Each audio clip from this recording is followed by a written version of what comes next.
everybody, it's Ari, and I'm here today to read Starlight over Detrot. Now, hopefully, I'm going to go for at least 2 chapters, because I didn't read one last night. And quite frankly, I don't want to read one in the middle of the night tonight, and if I can skip one altogether tomorrow, that'd be great. In fact, if I can read 3 chapters today, that'll cover me until Tuesday. So, going for more the better.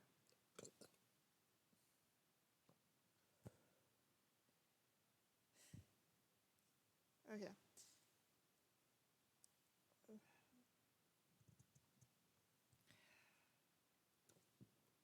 So let's start with the basic stuff. How long ago was July 5th?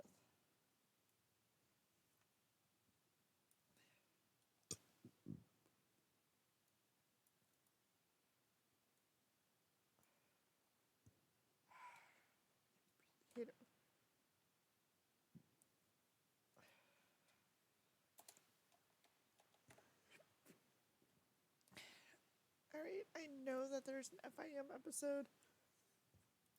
So, My Little Pony.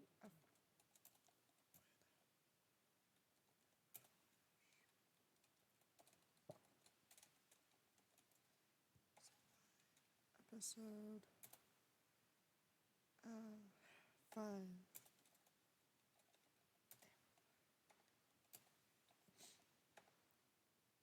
Now, if you're wondering why I'm including this, I wanted.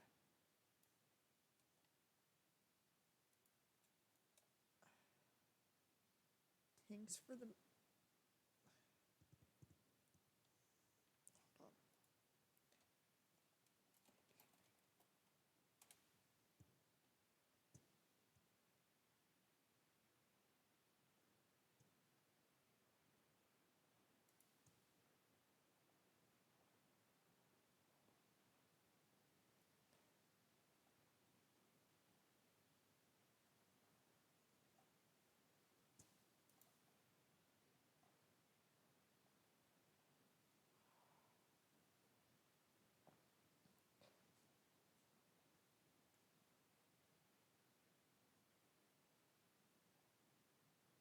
Oh, okay.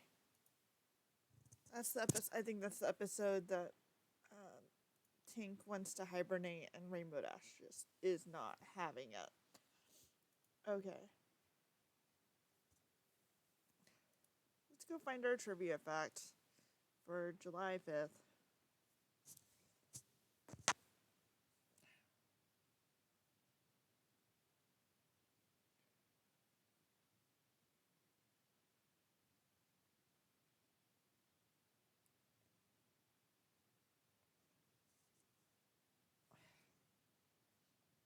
Okay, this is just interesting to me. Actually, hold on. Can I get his? Wait, is it? It's this. Got it.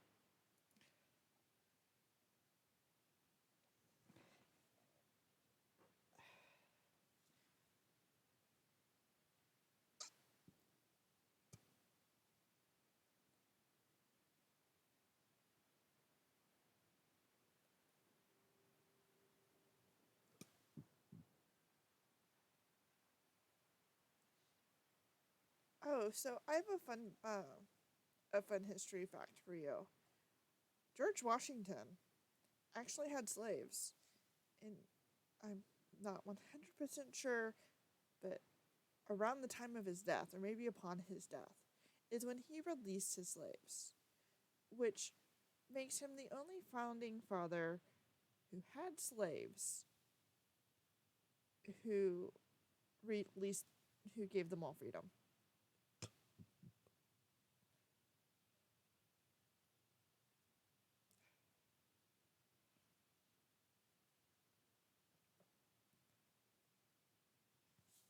Okay.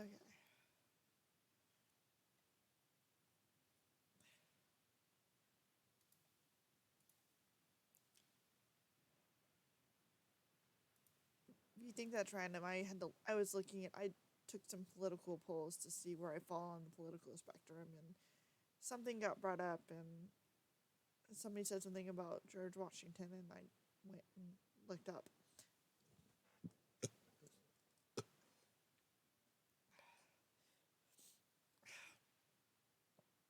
All right. So let's get to reading. Starlight over Detrot, a Nortel, Act 2, Chapter 3. Can you say ah?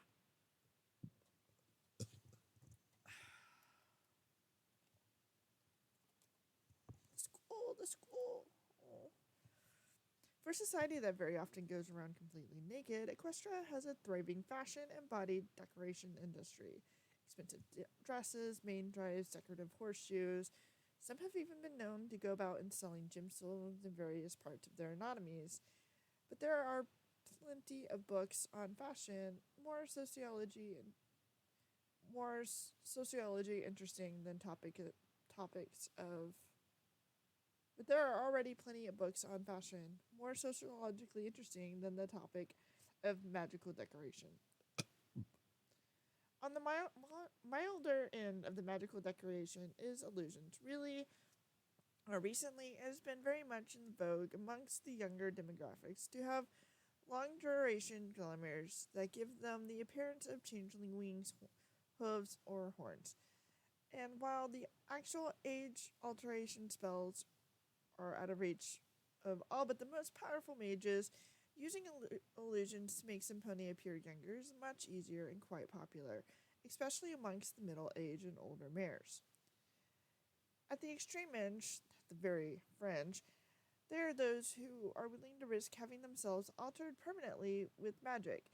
Some have sought draconic eyes or claws, or to emulate bat wings of Luna's personal guards.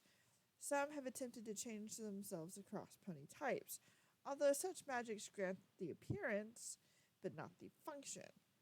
For example, an earth pony or unicorn with the permanent transform Pegasus wings will not be able to fly without an accompanying flight spell, because Pegasus flight is more than a matter of simple aerodynamics, a fact too often learned via brief and or painful experience. On the on the practice side of cosmetic magics, one Mr. F. Pants, a wise pony and a social scholar, once eloquently stated, "What are you, stupid?"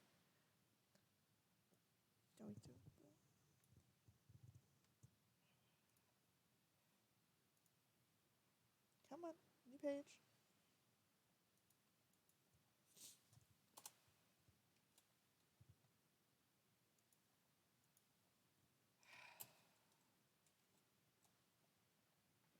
Let me get a who's who. Because I don't think we ever find out his race. I think. Okay, so this needs to get published tonight. Midnight. And this quote is definitely going into his who's who. As there we go.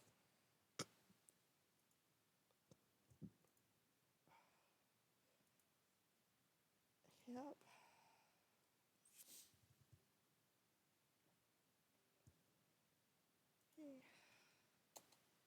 I was right, that was messed up. That's okay though.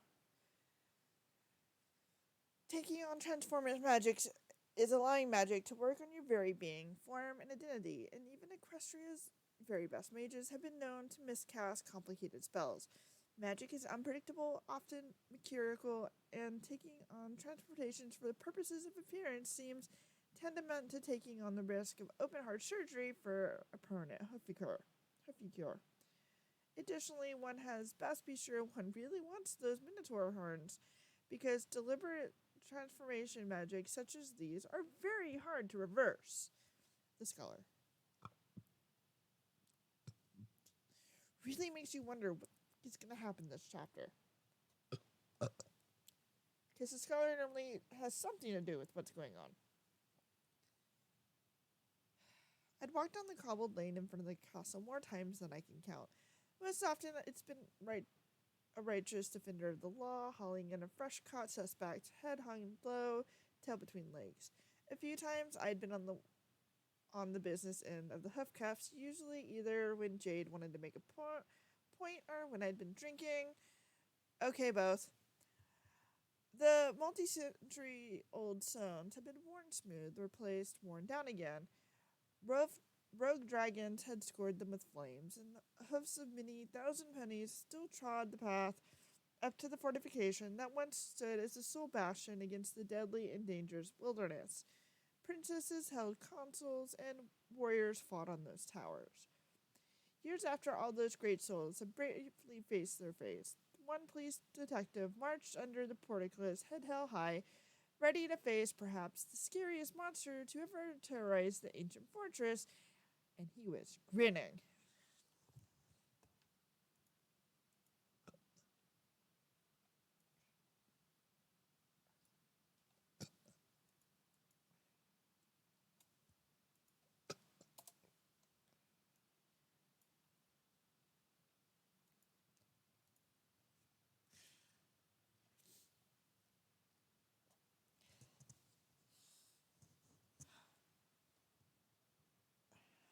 Alexa, turn on my TV.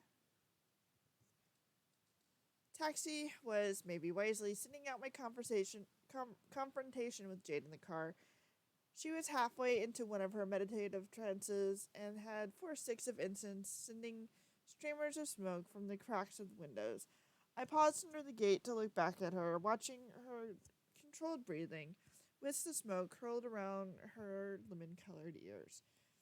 Fighting my own desire to be anywhere but there, I turned away and walked towards the closed wooden doors of the castle. My heart finally decided that it was time to pound. Some primal fear built deep into the hearts of children and experienced police ponies alike was causing my adrenaline to surge, but even that wasn't enough to dampen my smile. Reaching the doors, I put both hoofs on them and pushed them wide. Wind from the changing air pressure blew my mane from the back of my face, almost taking my hat off as I strode into the office. The file cloud was spinning calmly around the ceiling, and ponies ran back and forth down the aisles of cubicles as on any other day.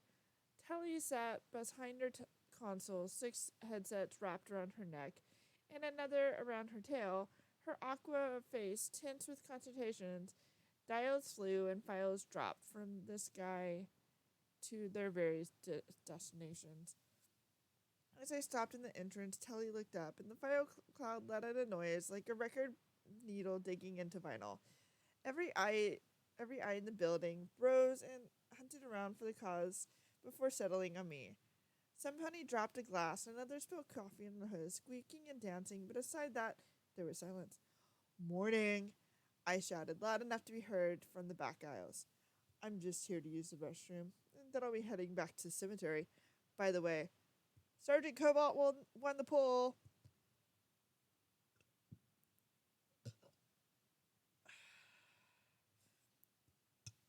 The crowd just stared, too agog to do anything more than shuffle uncomfortably and spit in their split paperwork.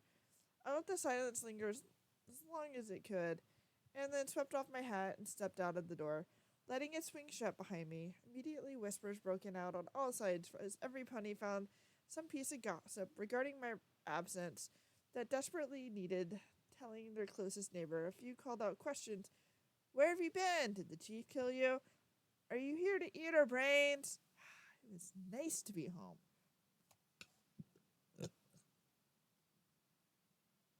Okay.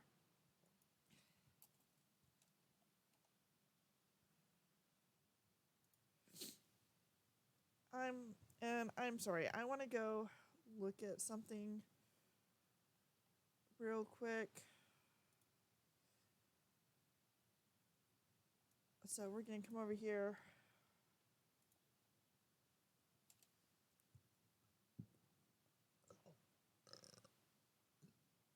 You weren't supposed to jump to this chapter, but okay, whatever. I'm not really in the mood fight. Okay.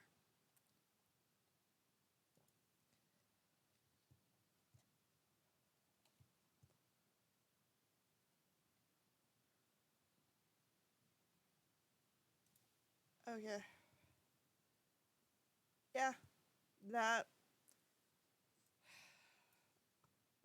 tracks. It was Cobalt. Shows how bad my memory is.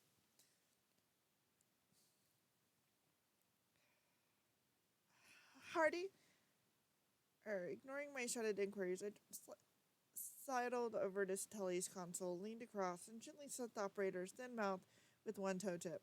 Some pony was shouting into her headset from somewhere down the line. She pressed the mute button, leaving them to scream impotently into thin air.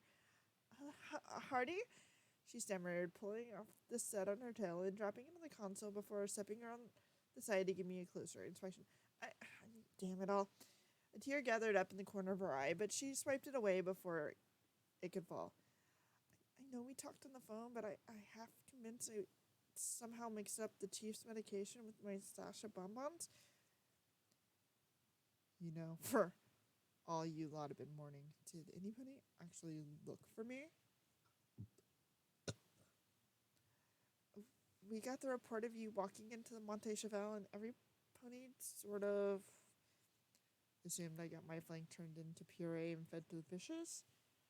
I quirked one eyebrow at her. It was a pretty good assumption.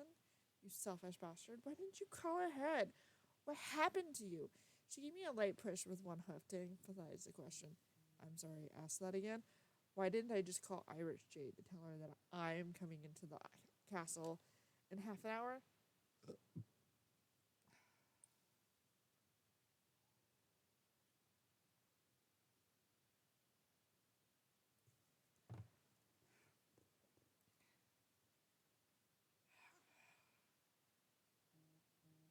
Tully scratched her jawline. I see your point. You want me to call up now?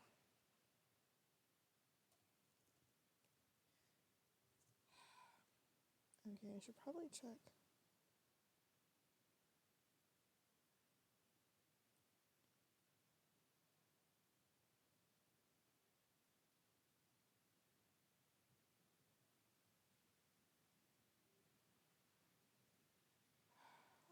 I'll do that later. Don't care.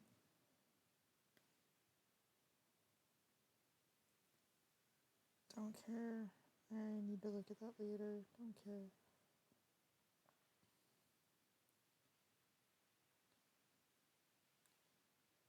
Mm-hmm.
I'd rather you didn't. If she has some lethal traps on the doors, I prefer she didn't have time to arm them.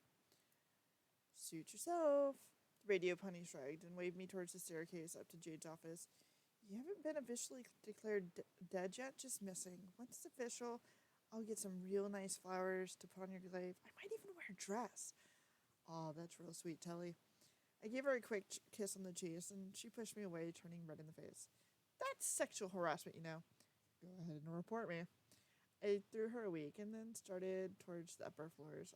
I caught her lately touching the spot where I'd packed, and then she stomped her hoof, running back to her console and ducking her head under the edge of the control panel. I could still feel the attentive eyes of the mini ponies darting up and down the back of my neck. But if Jade knew I was in the building, most of the glass in our office already have needed replacing. I didn't. It didn't pay to be the bearer of bad news, if only because you could easily become collateral damage. Yeah.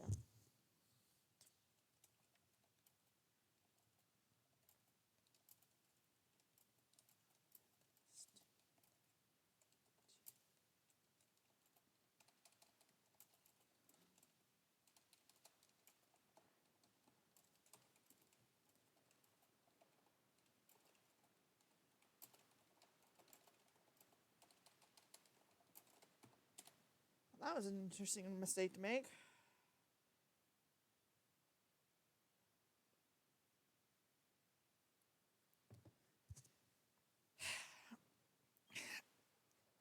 Oh, I need to update my reading. Who cares?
I paused again in the carpeted hall outside of our office, flanked on either side by suits of empty armor. There, I put my head between my forties and down some lovely deep breaths, trying to gather my resolve. Just because you're about to do something insane doesn't mean you are insane. Therefore, doing it does not magically shut off the parts of your mind screaming, "Don't do this stupid thing."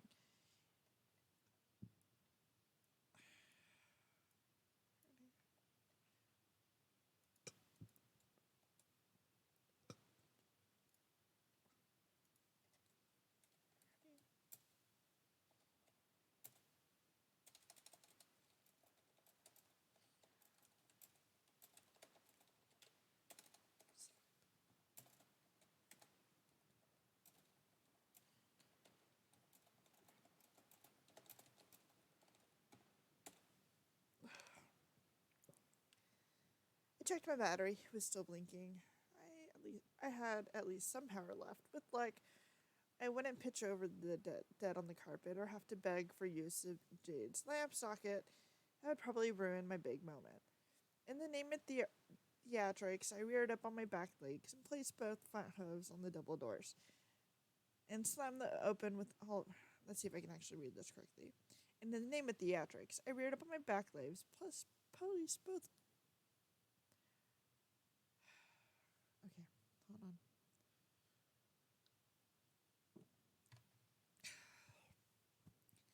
In the name of theatrics, I reared up onto my back legs, placed both front hooves on the double doors, and slammed them open with all my strength. As if coordinating with the spectacle, my coat billowed out behind me as the tall portals swung to the halls with reverberating bang that made my ears ring. Perfect. Chief Irish Jade, the terror of the castle, chief of police for the most dangerous city in Equestria, sat hunched over her desk with a fountain pen couched in her pea green telekinesis field. Her drawn features seized with the weight of the city's safety and heavy dose of semi-legal psychoactives stayed on paper in front of her despite the clamorous noise. She seemed somehow small, sitting behind a huge wooden edifice in a largely empty office. I knew it was a carefully constructed lie, built to fool any pony who might think her weak and overstepping their bounds. She took a perverse glee in proving otherwise. The candy bowl on her desk had been refilled. An empty box labeled Starlight Industries sat in her otherwise empty garbage bin. Ooh, I think I have that.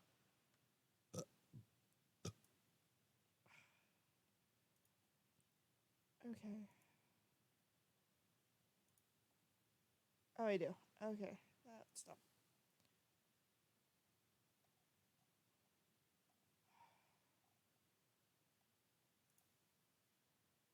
I should probably pull up drafts. Yes. Okay. I hopped onto one of the chairs. Oh, wait. I didn't look to see if it was. Okay, no. It is a published too. Okay. Hopped up into one of the chairs in her immersed oaken desk, rolled onto my back, and threw my legs over the sides. It wasn't comfortable, but then it wasn't supposed to be. I waited, picking my teeth with an edge of one horseshoe, for a chief to acknowledge me. Ours was the battle of wills on her home turf. She might not have expected me, but that didn't mean she had to act like she was surprised. Jade didn't get to be chief of police by being easy to ruffle. After a long moment, she signed her name to the sheet of paper and set her pen aside. Blowing out a strand of her mane out of her face, she raised a dominating gaze, examining me like an enthusiastic bug collector who found themselves a prize beetle and can't decide precisely how they want to skewer it. Her pupils were enormous, though her expression remained entirely emotionless, devoid even of the most basic signals one might use to work out her mood. Whatever she was on, it must have been some amazing stuff. Detective. Chief. I answered in exactly the same tone of voice. I take it from your presence you can tell me precisely where you've been for the last month, she asked in a clipped monotone. I fiddled my huff around her candy ball, drawing a smiley face in the pills, adding some dimples, and I sat back to examine my artwork. Not really. Why? Was I supposed to? If I lived 1,000 years, I doubt I'd ever see a more satisfying look of surprise than the one on Jade's face that instant. It might have been the imagination, but the light seemed to dim and the shadows stretched out as Chief rose from her seat and planted her hooves in her desk.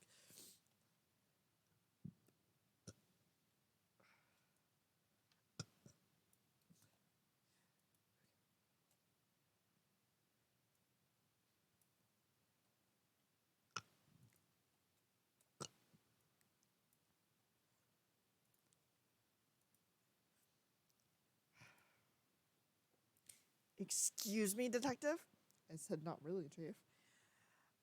The girl is still dead, although I'm not anymore, thank goodness. Did find out her name before I died, Ruby Blue. Pretty little thing. Mob boss is dead. Oh, but you wouldn't know about him. Never mind. Picking up one of the pills from her candy stash, I rolled it around on my hoof.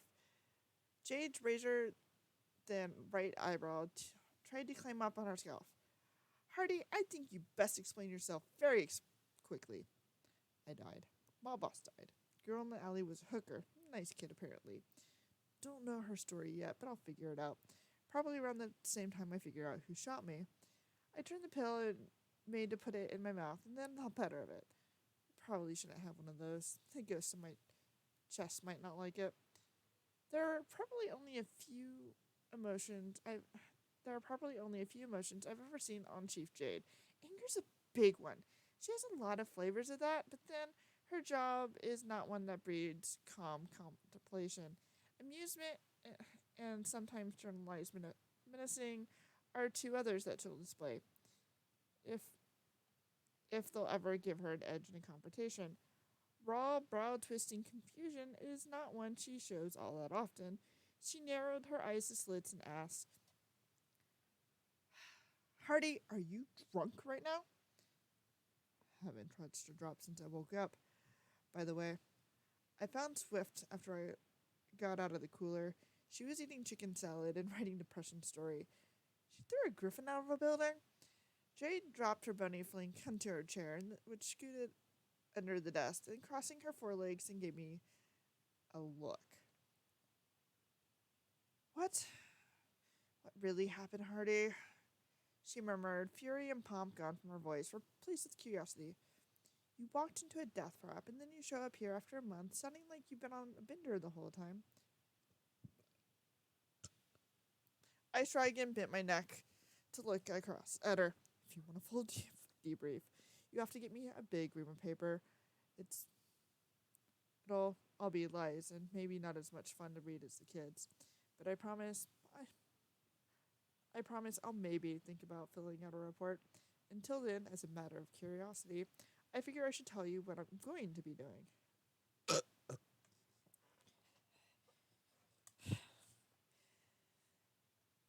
What you're going to be doing? Her anger rose again, only to be quickly tempered down when she saw that I said it specifically to get her riled.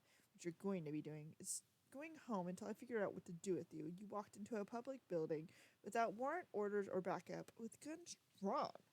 She tore open her she tore her top drawer open and slammed a newspaper on the desk. It had a security camera picture of Swift, Taxi Swift, and I inside the Monty Chevy. Do you have any clue how much flack you brought us? Can't. I checked my hoof test and then rubbed it on my coat. Can't what? Can't go home. They burned my apartment to the ground. Don't know who they are, but I'll figure it out. Detective, I'm going to chalk this little interview up with some form of temporary mental illness. Jade sees, speaking through gritted teeth. You'll be speaking to the department? It's like, no. Jade stopped mid-sentence, as though no pony had ever interrupted her before. Impudence was one thing. Open defiance was something else. Detective. Oh, now you bring it up? I broke in before she could get a good head of steam. Swift is Section 8, too. You might want to get that on. You might want to get on that paperwork. Doubt you'll want her tactical vest back, though. It's had vomit and a few different kinds of blood on it. Her horn glowed, and then her entire desk did, before it was slammed to one side of the room with the sound not unlike a badger being first fed a bucket full of nails. Jade stood forward and through the now clear path to dump a hoof on my chest. Screw the psychologist, you are going in a holding chair. I stood, kicking the chair sideways so it landed with a loud thump and out of the way, so I had a clear path to retreat. If you think you can put me there, good luck. I showed up here as a courtesy, and to let you know what I'm going to be doing. I will be investigating my death and of Miss Ruby's blues. When and if I survive long enough to get the answers, I'll come back and write you the longest, most interesting report you've read in years, and then you can go all carrot-pulery on me. I thought briefly that she might actually explode. Her pupils were now two different sizes, and I think she was uncertain enough as to whether I was deranged enough to actually attempt to shoot her that she didn't immediately try to break on my back. She said, carefully without much convention gauging my reaction. I reached into my pocket, fished out my badge, and tossed the chain loop around her hand, leaving it dangle in her face. Was there anything else? Again, that gorgeous surprise. She was actually speechless. The metal shield rocking past her face like a clock pendulum, sliding across the priceless moment in time. Wish I had a camera. Just one snapshot of Jade looking genuinely unsettled would have made my whole year. Taking that silence as a no, I swung around and strode out of her office, whistling a joyful tune. I grabbed the rope beside the door in my teeth, swung the portal closed behind me, leaving the most stunned police chief in Destroy's histories with my badge resting on her nose. I took a few seconds to savor my victory.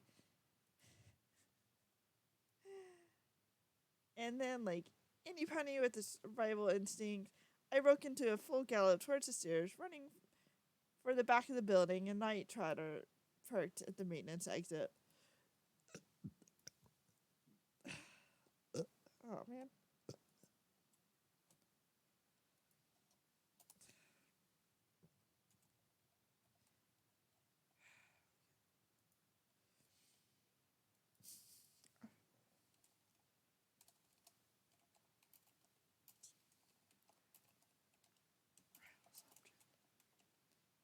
Oh, I need to put them up here.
Tearing open the cab door, I threw myself in, yanking it shut. Taxi spun the rear wheels so hard, a cloud of smoke spat against the side of the castle, peeling out of there and around the closest corner at speeds that were both legal but at worst impossible.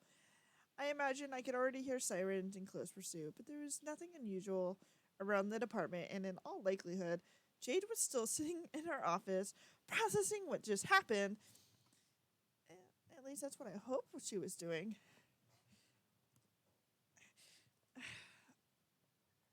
You want to give me the short version of what happened, of what you just did in there? Taxi asked, gripping the wheel tightly in his. You came sprinting out of that door. When you came sprinting out of that door, I half expected gunshots. I laid my head on the windowsill, letting the wind rustle my face for. She fired me. Well, duh. I didn't think for a second you'd let her pull you from this case since, died. I doubt she'd let you investigate your own murder. You know what I'm asking. What happened? I gave her a brief summary right up to my glorious escape. Throughout, I noticed us slowly speeding up. You didn't, she murmured. I did. I get why you did it. No sense dragging the police department through the mud with you. I've seen that look in your eyes since you showed up at the high seas. The one says, I'm about to throw myself in Matacorn's throat and hope it chokes. If Cosmo has contacts in the police department, you know whoever kills me does. I explained. Our best bet is to go off-grid until we have some idea of which direction the next attack is coming from. Okay.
My driver shuffled her hooves up and down down the side of the wheels, as though she couldn't quite get comfortable, looking nervously out both windows. You sure there's gonna be a next attack? I think it's best to assume there probably will be. She exhaled, readjusting her mirror so she could look me in the face. It does mean we're both now as unemployed as humanly possible to get. We have nowhere to stay, no money, and a half tank of fuel. Any thoughts on those issues? Since you seem to be dead set on adding problems to the already huge pile. A few. First, I want to go check in on Swift.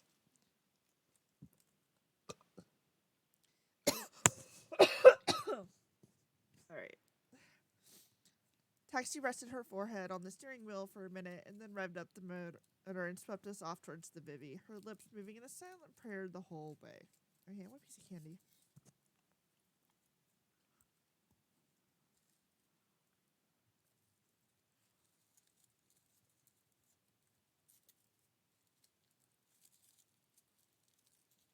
I was supposed to upload the video from... Oh well. I'll do that later.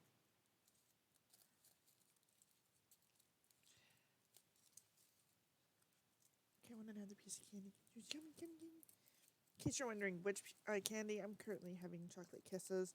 They have this little thing going on where for $2 you get 4 pieces of Hershey Kisses, and My Little Pony Friendship is Magic toy. 5 of the 6 girls are available. So I actually managed to get 2 of each. It only took me 20 tries.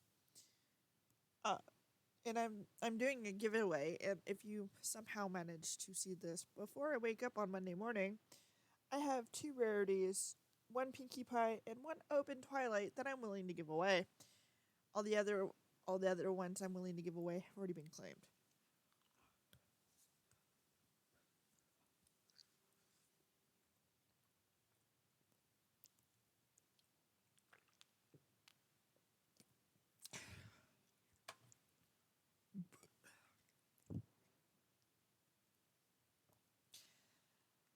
Alright, I should probably make food, but after I at least get 2 chapters done.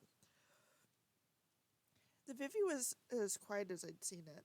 Minax was still in the front gate, but he'd found himself a stool to sit on and was just letting through a small group of tourists who were the only bunch in line. Man. As we parked, the Minotaur stepped off the curb and ran to meet us. Charging a charging freight train of beef, he skidded to a stop and cordially opened Taxi's door, holding out one of his ham-sized fists so she could step out from behind the wheel. Good evening, Miss Taxi. It's just so good to see you again. Oh, I can't do that accent. Sorry, guys. He lowered as my driver stepped out into his arms, putting her hooves onto his big chest. It's good to see you too, Minix. She gave him a little kiss on the chin, which was the closest spot she could reach considering his height. His ears flushed with pleasure. Giving me a subtle bow, Minix waved us towards the smaller employee entrance beside the main door.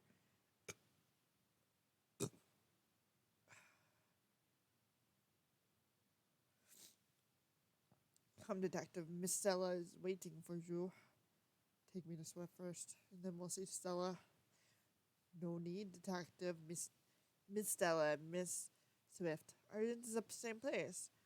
He held open the door, and we slipped into the club. Via yet another discreetly placed service door, we came around to the secret elevator at the back of the building. Minix hauled the rope, and then lowered us hand over hand into the darkness. It was jerkier and a much slower trip than the first time down, but he managed it with a minimum fuss until, after much huffing and puffing, the wooden elevator rattled and clanked its way onto the cavern complex underneath the Vivi.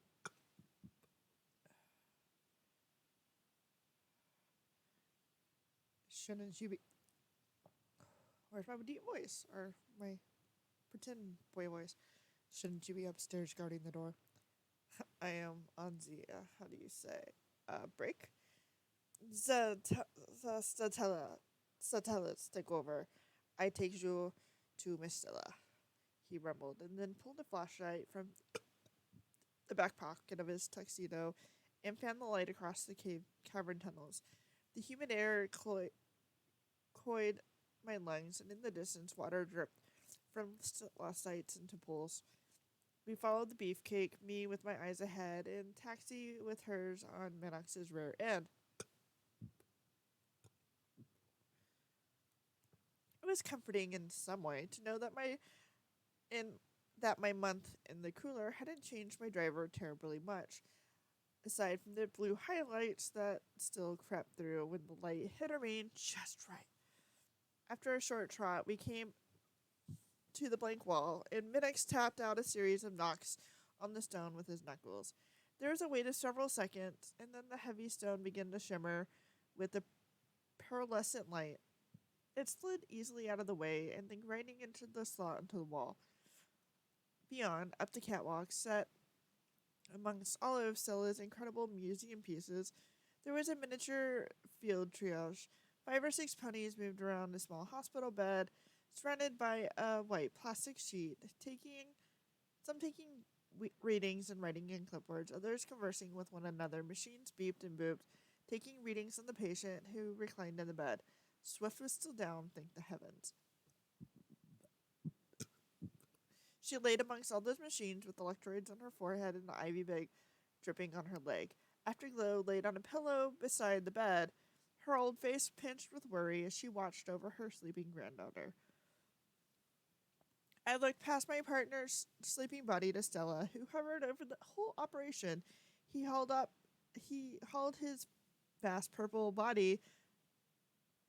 He'd hauled his vast purple body.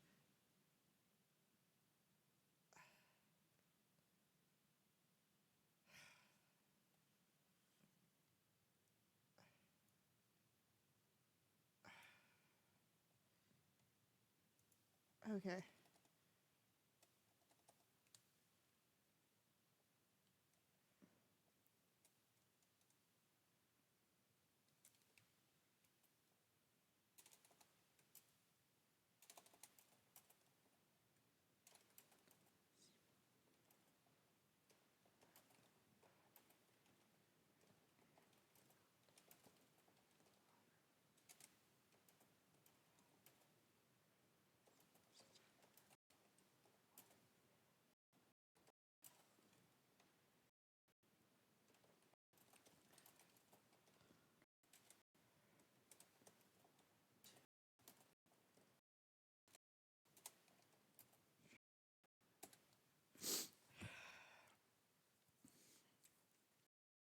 Okay.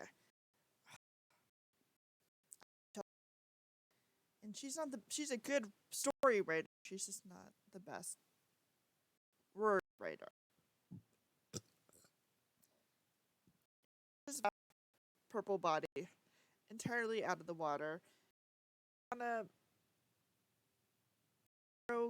economy-sized chase lamp, gigantic reading glasses perched on his nose, clutching a pony-sized book in 2 claws. For once, he seemed to only be wearing a token dash of lipstick and a bit of mascara. It was strangely heartening to know that there were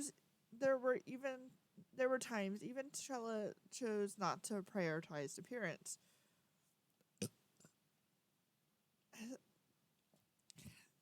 As the weighty door opened, he glanced up, setting his novel to one side. He was the only one to even acknowledge we came in. The doctors and nurses remained where they were. Minix stood aside, waiting for Taxi and I to move through before stepping back into the tunnel. The door glowed again and slamming back into place. Detective, welcome back, Stella called, rolling off his throne into the deep pool with a splash that sent ripples all the way across the underground lake to lap against the thin shore. That was when every pony else stopped what they were doing and looked up at us. Afterglow rose shakily to her hooves, her knees cracking and popping. as the sea serpent flowed across the water to the edge of the catwalks nearest us, gripping it in both claws. Stella, I acknowledged, stepping onto the catwalk and moving over to the bed. The doctors made room for me to stand beside Swift. She looked pale, which made her seem almost pink, but any pony laying in a hospital bed looked sickly. It's some trick of the environment. How's the kid? She was in rough shape when I found her. His honey-colored eyes flicked towards the bed and its occupants, and then to some pony standing behind the curtain. Dr. Pickle! My ears perked and I grabbed the curtain in my chief, turning it back to the crouching form who was doing his best to look like part of the catwalk. You! I blurted, grabbing the lime-colored sadist by the front of his lab coat and yapping him to his hooves, holding him an inch from my face. Stella, do not tell me that you've had this scumbag working on my partner. Get off me, you ridiculous pony! He cried, pushing ineffectively at my hooves. His horn started to grow, but I gave it a good smack with my hoof tip and he winced. The shine dining. Pulling him around, I shoved the smaller pony against my leg. Use heart-exploding magics on some pony, will you? You better not have laid that on my partner. I shouted at him, shaking him. Take this maniac off me! He struggled, trying to shove me away. A soft, glittering field suffused my hooves, pulling them from around Pickle's neck. He stumbled back against the cakewalk's railing, rubbing his throat with one hoof. The other doctors hadn't made any move to stop me, but seemed to be exchanging knowing looks. It was Afterglow's horn shining, pulling me away from the stallion. Stella had an amused smile on his thick lips. Sweet detective, Dr. Pickle might have conventional methods, but he is more knowledgeable about the equine anatomy than any other pony in my employ. I glowered at the doctor and he swallowed visibly, adjusting his white coat. I'll knock it off. Pickle's a shit, but he's our shit. So you don't get to shoot him. Besides, he knows ponies inside, and my little bird needs, well, she needs something. Now, you want to tell us what's wrong with my granddaughter? Grabbing Pickle in her telekinetic field, she upended him by his tail, dragging him to hang in front of her. Pickle crossed his forelegs and stuck out his lower lip, which was funny enough to see in a pony hanging upside down. I will not, especially if I'm going to be treated like a sack of grain. Unless you want to be treated like a centrifuge, you'll speak right up quick. Or you'll speak, and speak quick. Afterglow gave his tail a dangerous twist that sent the men spinning in a slow circle. Pickle's pungent composure broke down immediately, and he began waving his hooves at the ground, trying to get down. Sweet son, no, he gasped, trying to grab the nearest object, which happened to be the railing edge of the catwalk. Miss Glow, Stella admonished, clucking his tongue fork. I don't think that'll be necessary. Glow gave him a sour look, but set Pickle back on the catwalk. He stood brushing himself off, quickly covering his bluster as he straightened out his greasy mane. That's better. Ugh.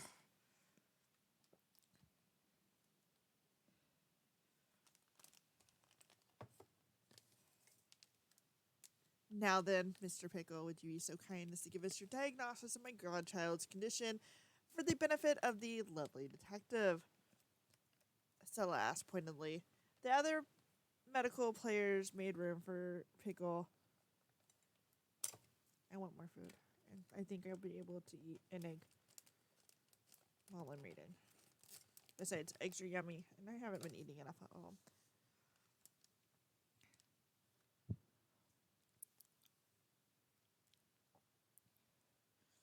The other medical ponies made room for Pickle as he strutted around the table like a peacock, snatching up the clipboard off the end of the bed. Where would you like me to begin? She's dehydrated, malnourished, and concussed to start. If I'm going by the source and the state of her wings, she had to bathe or preen at least 10 days. Yeah, I felt a pit of guilt. She didn't trust. She'd trusted me.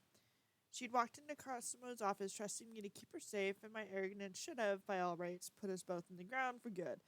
I'd been given a second chance, but not soon enough to save her from total collapse.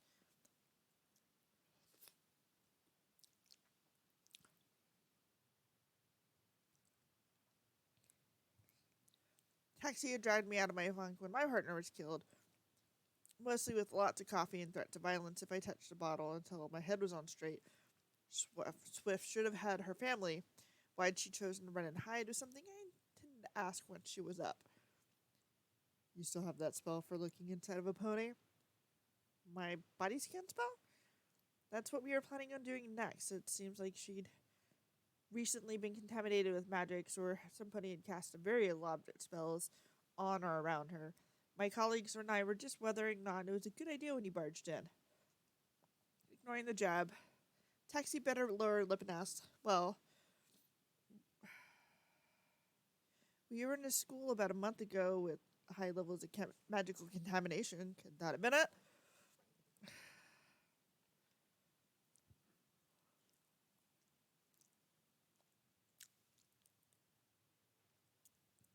Pickles slipped a vinyl flogger out of the inside of his pocket, and began spinning with magic.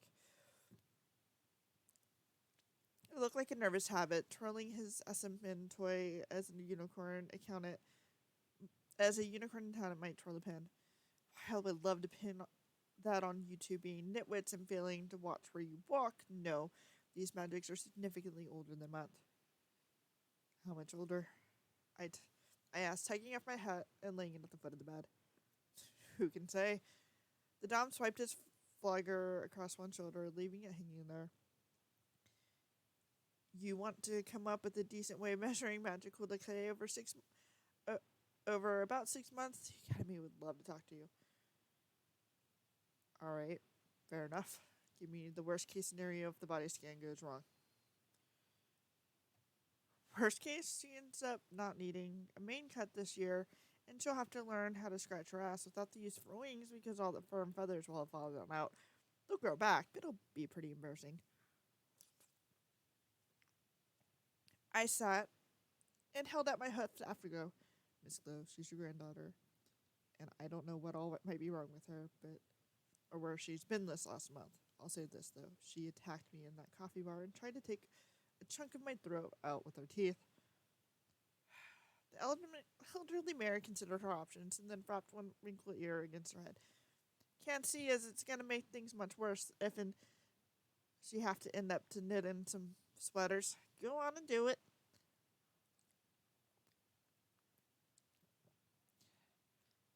And without another word, Pickle closed his eyes and raised his horn. The other doctors backed up a few meters, wishing not to interfere with the delicate spell work. I shoved my hooves into my pockets, wishing I had thought to bring a snack. A thin light beam projected from the insufferable stallion's forehead, spreading out a flat glowing field intersecting Swift's body, moving from head down to her ankles and the back up. That can't be right, Pickle murmured, his magic playing back and forth over her head a few times, then across her abdomen, centering just below her navel, then back to her face, and with a jerk, the spell faded, and the doctor squeaked loudly, stumbling back from bed. What is it? Taxi yelped. Pickle's eyes were round, and he stumbled further away, slumped onto his backside, staring at my prone partner's face.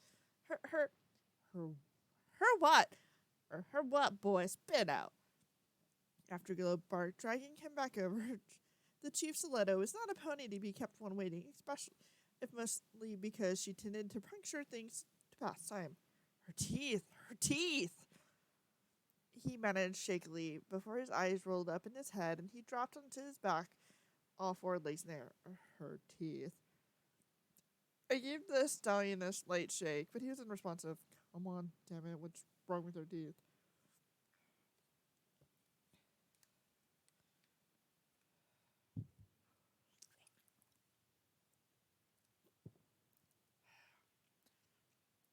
the animal part of my brain became aware of a lot of people watching me. There was a certain expectancy and all that attention. Again, I'd been volunteered for an unpleasant duty. I blew a frustrated breath through my nose and picked up a pencil. You better make damn sure she's still unconscious. I cried it low. Boy, if she ain't out after this spell I laid, ain't nothing in the world gonna keep her from being lively, she replied, her horn giving off a gentle flash. With the pencil, I gently pried my partner's lips open. One of the nurses pulled a penlight and shined it into Swift's mouth. If she had a hat full of rabbits in there, I think I would have been less surprised. As it was, I had to restrain myself from a good old filly shrink at what I saw. The nurse wasn't quite so gritty. She let out a frightened whinny and dropped the lamp, which rolled underneath the bed. Hi, I see I have a watcher. Hi. Unfortunately, I didn't need to see what. Unfortunately, I didn't need to see what sent Pickle into a paroxysm of terror. Something was very wrong with my partner's dentistry. Every tooth, aside from the few front teeth, seemed to have grown half an inch and sharpened into a razor sharp point, curving slightly inward and interlocking with one another tightly. Two long, nasty canines, obviously for ripping meat, produced from her upper gums, and I nudged them slightly, but they seemed to be attached solidly so. Hmm.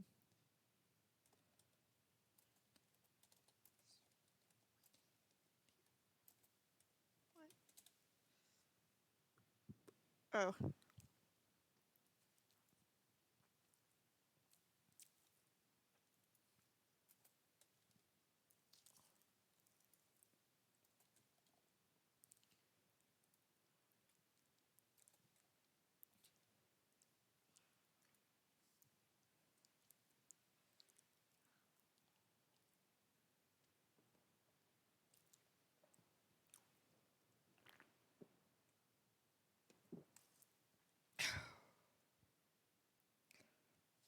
how many eggs do I have? Ooh, I was given 6. Okay. Those teeth had no business being in a pony's head. If she caught me with that bite in the plot hole, she might have torn my throat out. I wiped my pencil thoroughly on the bedspread, mostly using the action as an excuse to gather my thoughts. In general, I found if some pony in the room doesn't look scared when something nasty happens, that everyone else will listen to them, no matter what thing they may have to say. Well, detective,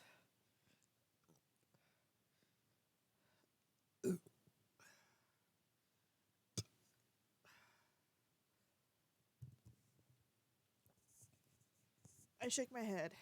If I'm going to take a guess, I'd say enrollment.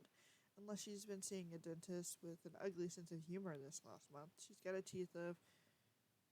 Man, I don't even know. I don't know anything with teeth like that. Some sort of predator. What? You're. Let me see that. Glow snatched the pencil from me and pushed it into my partner's mouth. Taking in the bizarre light, swinging around, she yanked Pinkle up in the air.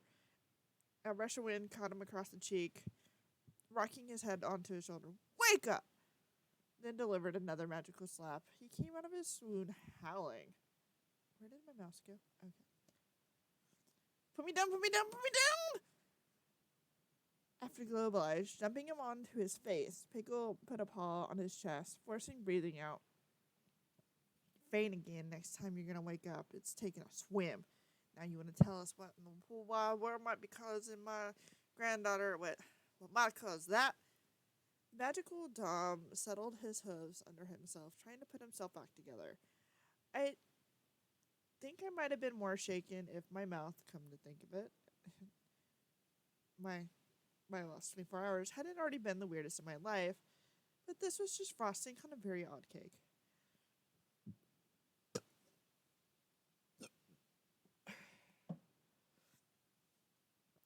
I have no idea. A spell, definitely a spell, very complicated spell, and it's still working. Her stomach is. It's not even a pony's stomach anymore. It's more like a bear's. There's something in her brain. Too. It's changing things.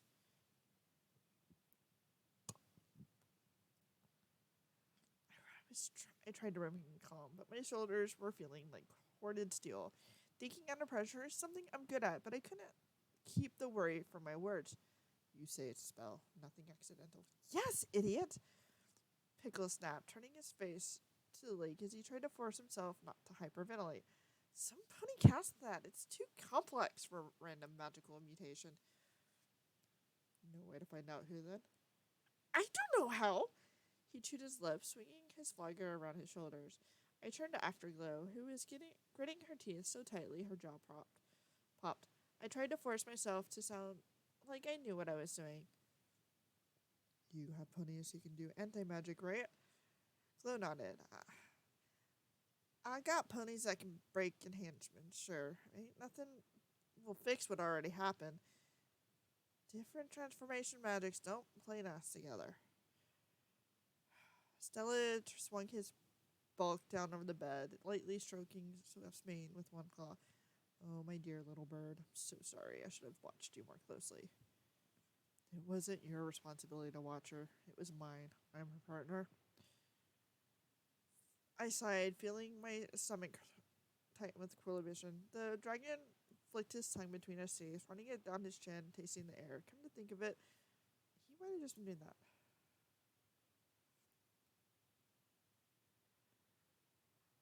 I see, detective, he murmured after some seconds' pause. You weren't exaggerating when you said you were ready to play. Well then, if I may, what will be your first move?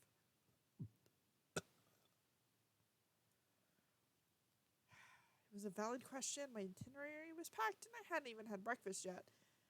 The path hadn't changed, I knew, and my freakishly magic ticker.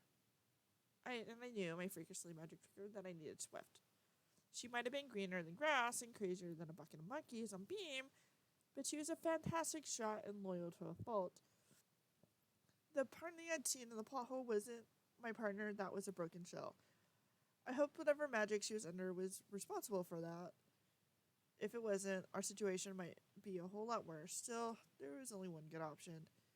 No rest for the unemployed, homeless and hunted. Hooking the edge of a horseshoe in Pickle's coat, I shoved him over to her bedside. Fix her partner, and while you're at it, try to figure out whatever was done to her. The purpose of the spell. If I'm gonna hunt down those responsible, I need intel. The dragon settled beneath the water, sinking up to his neck so he could sit at a level height with the end of the catwalk. I'll see it done. Anti-magic is relatively simple regardless of its complexity, and it should not take long to arrest the progress of this enchantment once we have enough horns to apply it. If it hasn't damaged her up to this point, we must hope the removal won't either.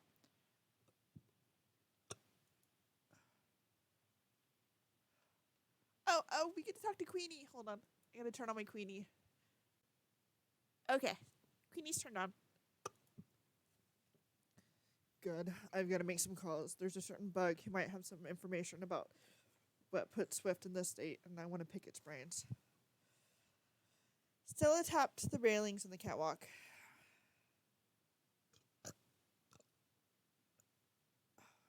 Sorry. Cramping in my leg. Alright. Stella tapped the railing of the catwalk. May I ask if you're referring to the representative of the Ladybug Collective? If you are, I think you'll find it upstairs. There was no hiding my surprise. Queenie is here? I believe so, yes. Stella replies, teasing his throat fin with one painted talon. That delightful creature came in some days ago, asking when your corpse was going to be up and about. Strange soul, but I think harmless. I made use of its talents while we were renovating our security measures. If only all of my employees would work for access to my collection of soap opera reruns, the sea serpent said with a wistful smile, losing himself in a pleasant thought for a second. Either way, the creature seemed certain that your death was impermanent. I myself was less optimistic, but I'm always glad to be proven wrong. It happens so rarely these days. I thought I was a pawn. Yes, you see? Glad to be proven wrong. I gestured for Taxi to follow me, and she fell in behind as I started for the hidden tunnel. Get this bunch to work and have Scarlet and Minix come find me when the situation changed. My batteries are running low. Of course, my kissable volt. Cold. I believe you can use the power system in the DJ's booth. I'll have I'll have your bagel set up. Stella replied in a sickly sweet way that reminded me of an expressively aggressive cheek pinching Grant on my mother's side. If it's if it's here today, you'll find your ladybug with gyrotechnic. They both have a fondness for Beethoven. I think I have Beethoven. But I gotta look.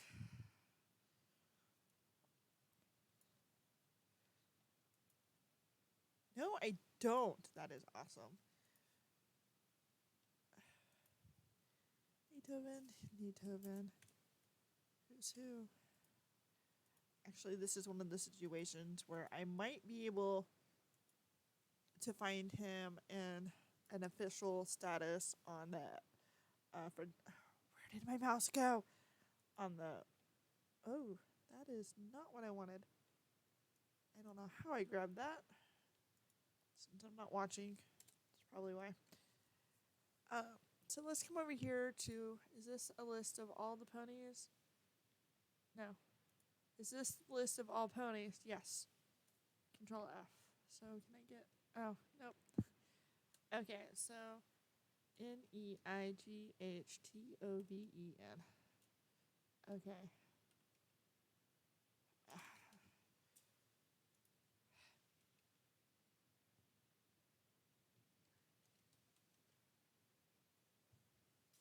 Okay, so it's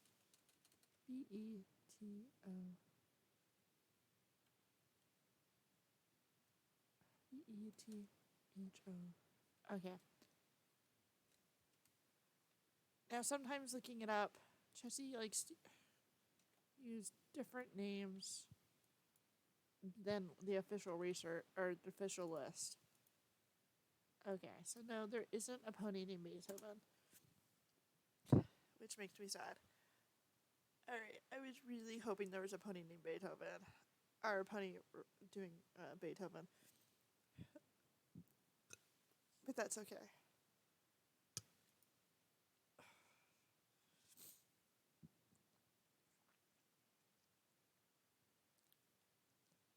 Anyways, publish. Yes. Okay. What was I about to do? I did the who's who for that. I know I have gyrotechnic.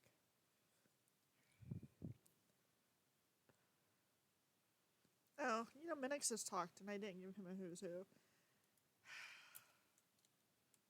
Not.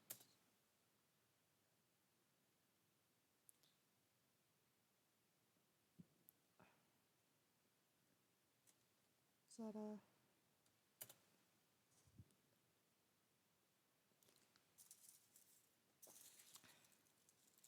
Alright. Minix let us back into the club just as the early afternoon regulars were coming in off of first shift. Slapping hooves and backsides to some harmonic garbage hot off the presses, and about 22 years too young for me to consider worth listening to. There were. Sorry. The lights were bright enough, so I wasn't risking stumbling over or into somebody else, also the stars, and they'd crank the bass down to a tolerable level. It was a healthier herd for a time of day. Most bars and restaurants are dead quiet. Some were making straight for the back of the rooms to have their lunchtime bump and grind, while others appeared to be just settling in for the cocktails and a plate of nachos. Ooh, that sounds really good. Neither Gyro nor Queenie seemed to be in the DJ booth as Taxi and I wandered across the half-empty dance floor. There did seem to be a few more stilettos than usual, creeping in and about, their white sashes or standing guard duty. I suppose that even a month on, Stella was still feeling a touch of blameless paranoia. I know I would have been, dead to me or not.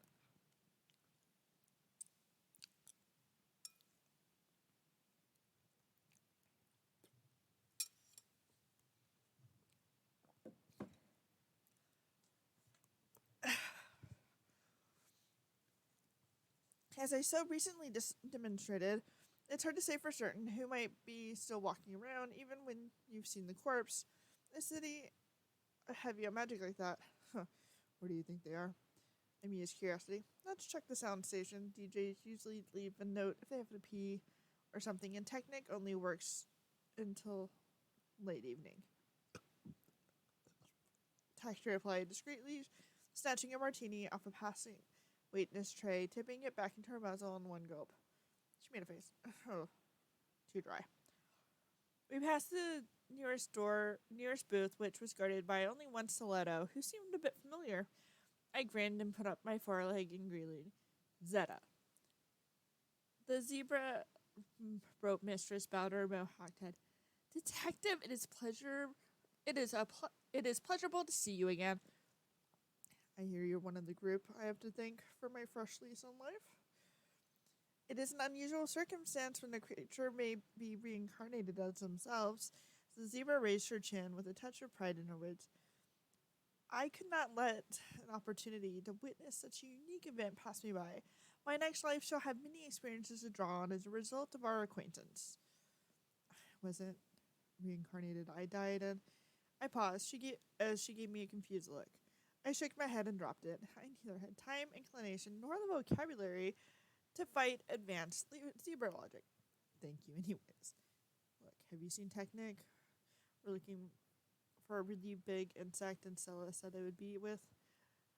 That is normally a very neutral expression, soured instantly. If you see Queenie, the creatures in the booth, how such a sweet being as a ladybug can tolerate an arrogant, lecherous wrench like that is beyond me. Not a gyrotechnic fan. Not a gyrotechnic fan. Taxi slapping her side with her tail. May he get mange, the Soletta said curtly, holding open the curtain beside her. Down the hall to the left, you may ignore the sign on the door. He hasn't had a successful sexual encounter since he started working here.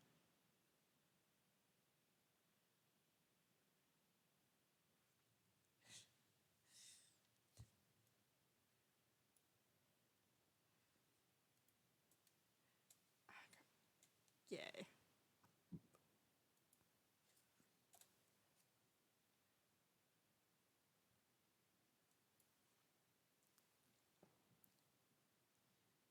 The sign was in the. Oh yeah. If the booth, if the booth is rocking, don't come a knocking. If it's empty, fuck off. I'm probably somewhere getting laid. The sign was in the loopy black marker hanging by a bit of string from the knob of the DJ booth. We both had to stop and stare at it for a second, and then Taxi shoved the door of the booth open. A red and black rocket flew out of a tiny room over our head and buzzed around me, wildly enthusiastic circles, the breeze off its nearly invisible wings, knocking my head onto my shoulders. So I think it's Detective Hardy, hard boiled. You're alive wherever you've been. We missed you. It buzzed, bobbing up and down as it expected every inch of me. I waited patiently for it to come around again before putting one hoof on the bug's chest, gently pinning it to the nearest wall. Its wings fluttered feasibly and then settled under its caprous. It's good to see you too, Queenie. The huge insect's mandibles flipped and wobbled inside of its mouth as it chewed on something, and its multifaceted eyes seemed to be changing colors, first blue, then black, before cycling around to a deep, rich red. Queenie, are you on something? Taxi asked, waving her hoof in front of its face. It followed her leg up and down and then wiggled its jaws at me as I released it. Only 5 cups of the finest coffee Equestria has to offer. A posh voice brought me around. Gyrotechnic stood there in the door of the DJ booth, a mug hanging in his magical field, and a whole array of glowing necklaces and gemstones wrapped around his neck and ankles. So, you back to futz about with my equipment, blow my fuses, or pull me out of good music? He gave my driver a pointed glare, and she turned her nose at him. How about none of the above? Don't you need, although. Don't need you, although. I tapped my chin, releasing Queenie, who zipped around the ceiling and began firmly beating its head against the light fixture. I could use a wall socket and some privacy. Well, you can go find someplace else. Your damn badge buys you nothing with me after what you pulled. Gyro slapped his silky colored mane off of his shoulders and sipped some of his coffee. Strains of classical music drifted from some small glass enclosed room behind him, and a small picnic complete with coffee pot and a sack of watercress of what looked like mayo sandwiches. My stomach growled at me. You know, sweet, I said, giving my driver a coy smile. I seem to have misplaced my badge. Have you seen it? She gave me a quizzical look, and then her lips formed an O, and she mirrored my smile. No, no, Hardy, I haven't seen it. Did you maybe leave it in your other jacket? No, I don't think so. I've seen it at least once since a bunch of assassins burned my apartment down to save this miserable loudmouth piece of crap job. I answered in the same tone of indifferent wonder. Now, was that before or after I got shot in the chest and killed? Oh, definitely before. Now that you mention it, I remember where you left it. Oh, where was that, sweets? Gyro was listening, curiously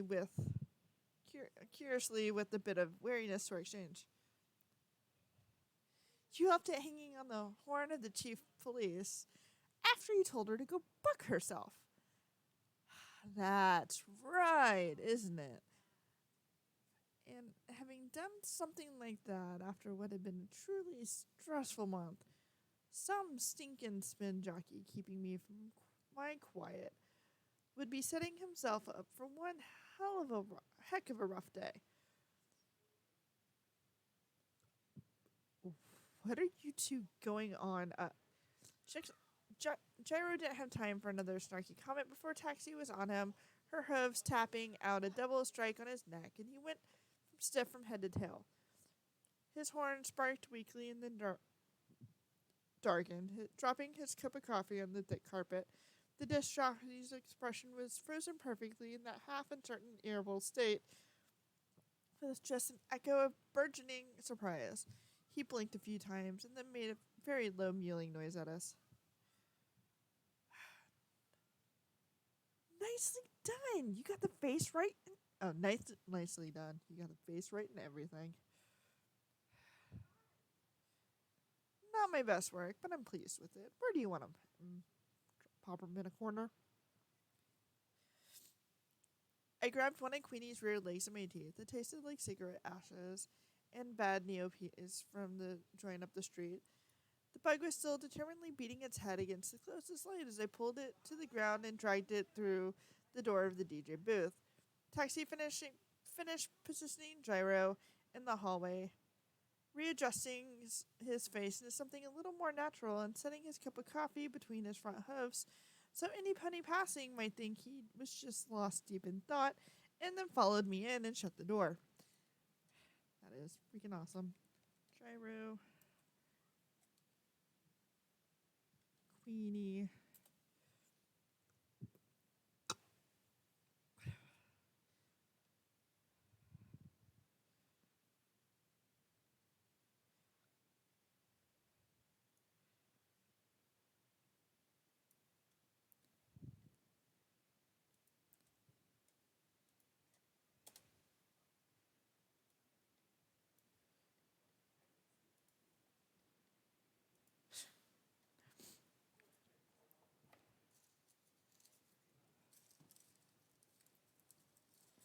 Shoving boxes of records over to sit on and carefully and sit on and staying carefully below the level of the window out to the dance floor. I checked the turntables to see how many tunes were left on the list. There seemed to be half an hour left on the current record, so I let it play, snatching up one of the sandwiches and stuffing it into my mouth. Queenie zoomed up and pressed its face against the near speaker, humming along to the boom-tastic rhythm of 100-year dead composer's parade song. Pouring myself a cup of coffee, I then offered the pot to Taxi, who waved it away. But did take one of the sandwiches. We ate, listening to the music, enjoying the feast a little. It was nice to have some time on my side again, even if it was only for a few hours. There was also the issue of how to broach a particular subject with my driver. I was hoping she might be the litmus test of how Swift's family might react. Sweet. We need to go over something.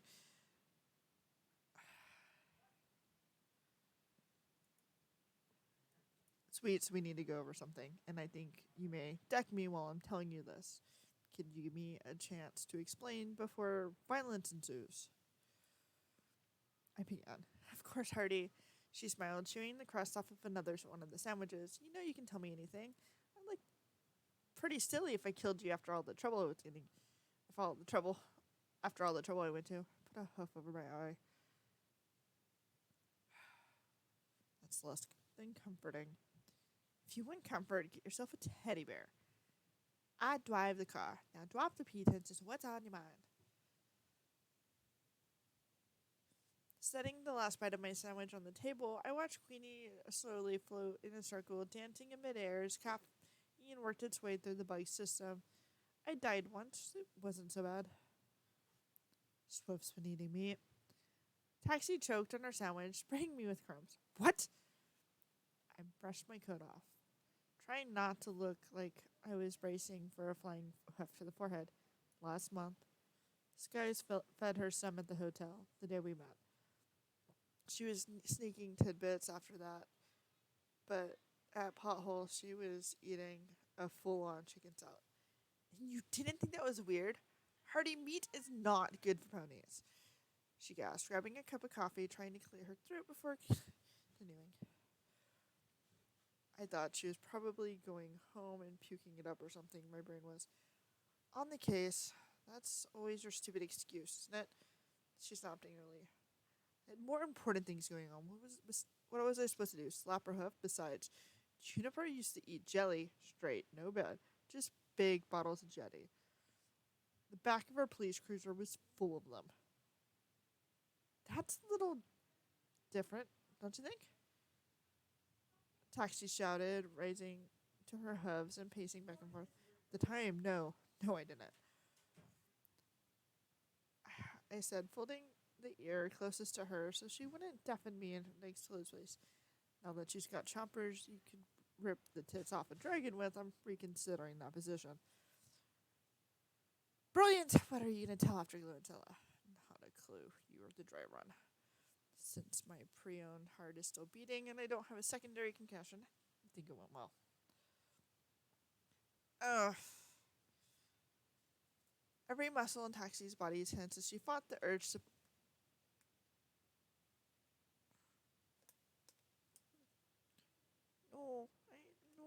I haven't finished my other popcorn.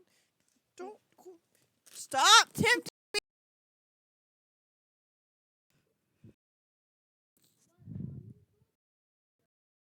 3 bags? Okay, I will take one. Okay, I will take one bag.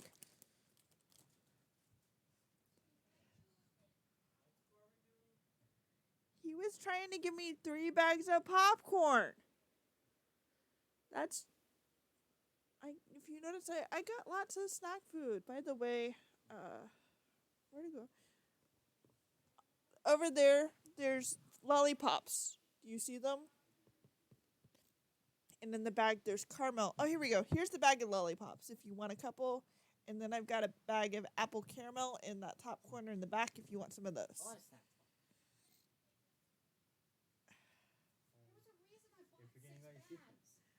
For 6 people?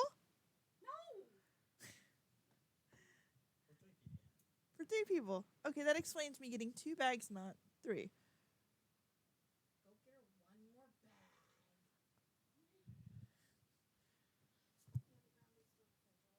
bag. We have plenty of ground beef in the fridge.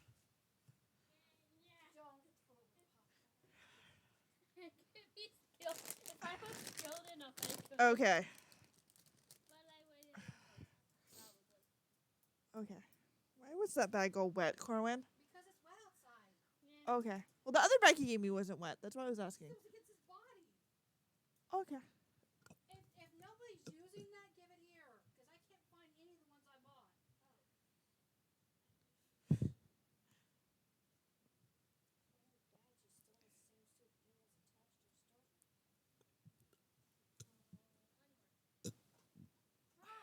Corwin hid the whole thing. Now if we just find where the black one was that I had. All right.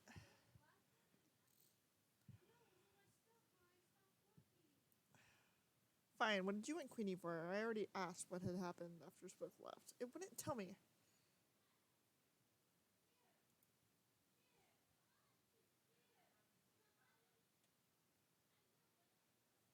Hold on. They're talking to me, distracting me.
Oh, okay.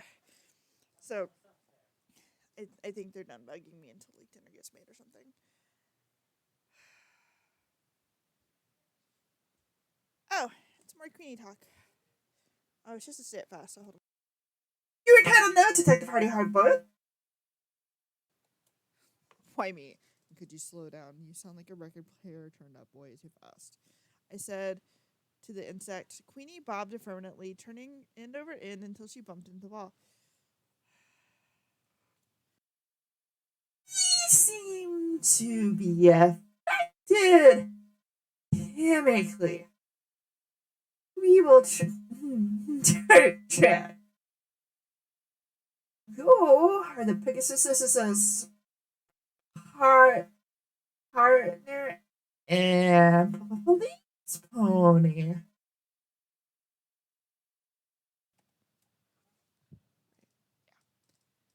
I bit my lip and then banged my forehead against the wall a couple of times. What was that about? If you're looking for a concussion, you could have just asked me. We're friends. I'm more than I would have been more than happy to, she said, a little too enthusiastically. I grimaced. I was afraid of this. Swift must have killed something or done something illegal. Queenie's SC contract says she can only a police officer or the next of kin is entitled to know what, so they can mount a legal defense. You're not a cop anymore, or her partner. I am still, for our ultimate purposes, both, at least until Jade manages to get that paperwork signed and published. Telly will make that problematic. You had better go find Swift's parents. Taxi's lips curled. Princess's damned literal minds. She trailed off before whatever foul curse was about to spew could hit the airwaves. What did you need? There's no camera, so you don't have to worry about any of that. Well, there is a camera, but it's off. See, I got this for me. She put him on the shopping list. That's not what I meant when I know. Here's my shoes for you. Good enough. Okay. Wait, as long as they fit you properly and you can run without them falling off, I don't care. Okay. So let's go start and find him. You know what? I wonder, can we find him this way?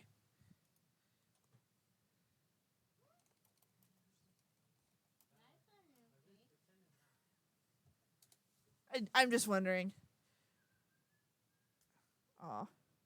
He's in California, so, you know. Can't find him at the store in Washington. If we do, it'd be... If we found him in a store up here, that'd be really impressive. I mean, there's a small chance he could be anywhere.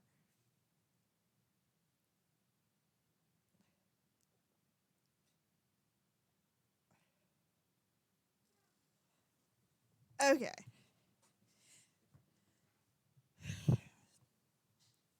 Sorry, and Alexa has a thing where you can for a couple bucks you can have Samuel L. Jackson talk, and some of it's just absolutely hilarious. So because Alexa is not under my account, but it is under Vix's account, even though it's my Alexa. Alexa, stop. I asked her, I'm like, hey, if I'm willing to give you a couple of bucks, will you please get this skill because I think it's funny. And so I guess she tried to get it, and I put it on the shopping list. And you know, it's like, hey, and it's just like, so hey, should we go try to the store and go try to find him? And that's why I went to look up where he is right now.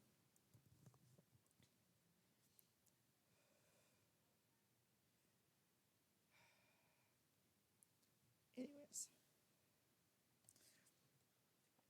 Okay, back to the story. Queenie, I raised my voice. Get down here. I need information. Oh my god. Okay. That is totally... No, I didn't want the new one. Oh man. I gotta erase that. Discard post, please. Okay. So... Party. Applies.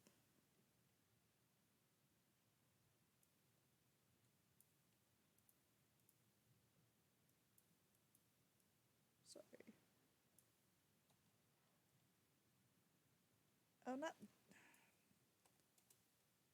Okay. Hardy.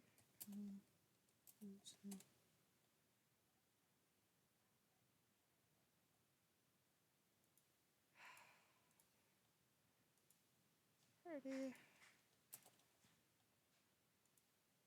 Who's it?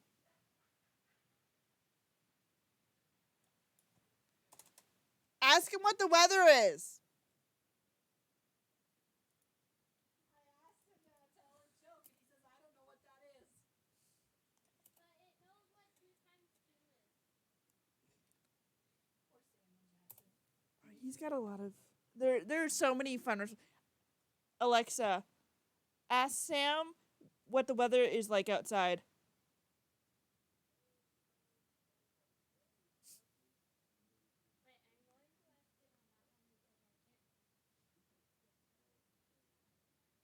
can't. Oh, that's cool. That's more of a response than I thought he'd give. There's times where he goes, I don't know. Let me go outside and find out. Like, just his responses are just. That's why I read the skills in some of his responses. Okay, it might not be worth the full $5. I don't know how much it ended up charging you. Okay, well, um, on some pages it says $2.99. Other pages says $4.99. So you might want to check which one they charged you. But still, for a fun little add-on every now and then.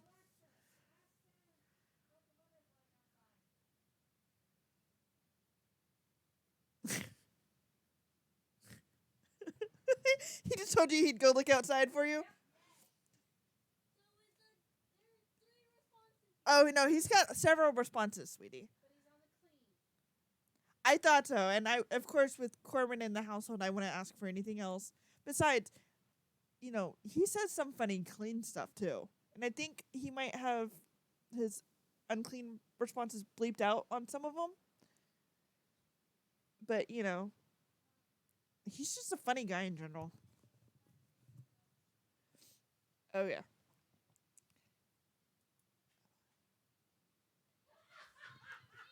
What he said. He goes, ask him what is a joke.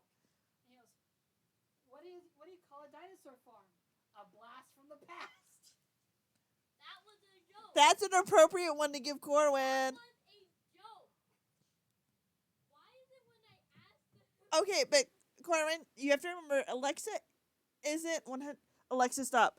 You have to remember she's not 100% smart. Okay, She learns. asking her what a joke is and asking her for a joke, she might not know the difference yet. Usually she does, but he didn't. Yeah, and He's still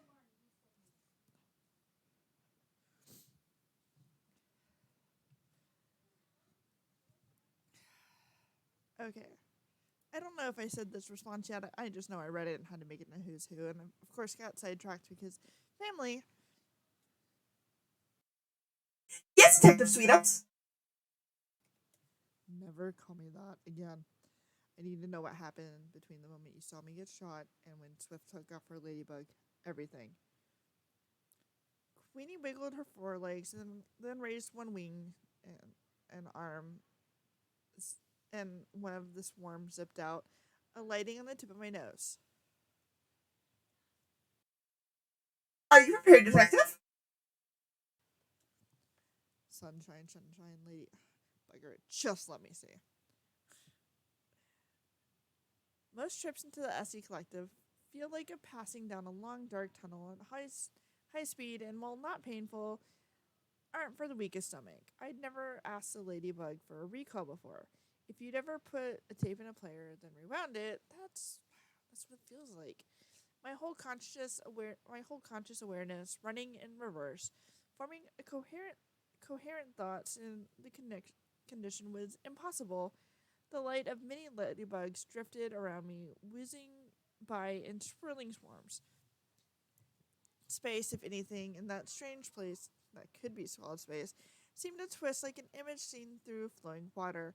I fought to keep my thoughts in something resembling a solidified order, but it was just a losing battle. An instant before I felt certain I must give up and be scattered to the winds inside the ladybug network, I spiraled down into a single point, hanging in a sparkly, empty darkness.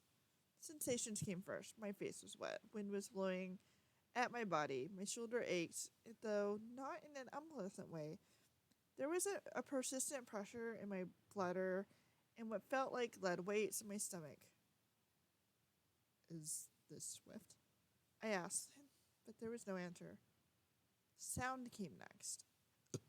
There was screaming, my own screaming, high pitched and terrified.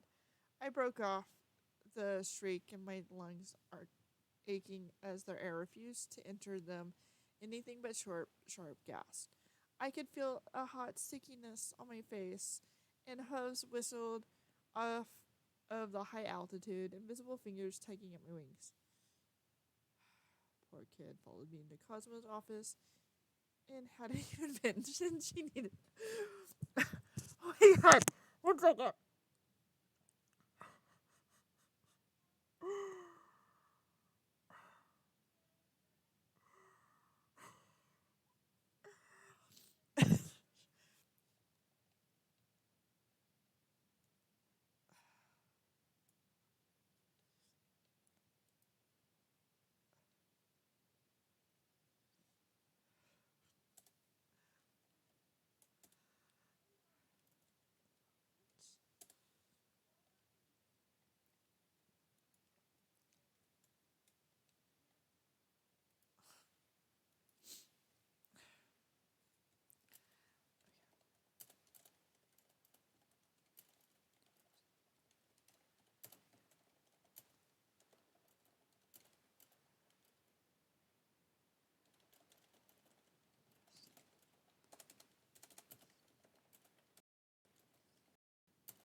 Poor kid followed me into Cosmo's office and hadn't even mentioned she needed the can.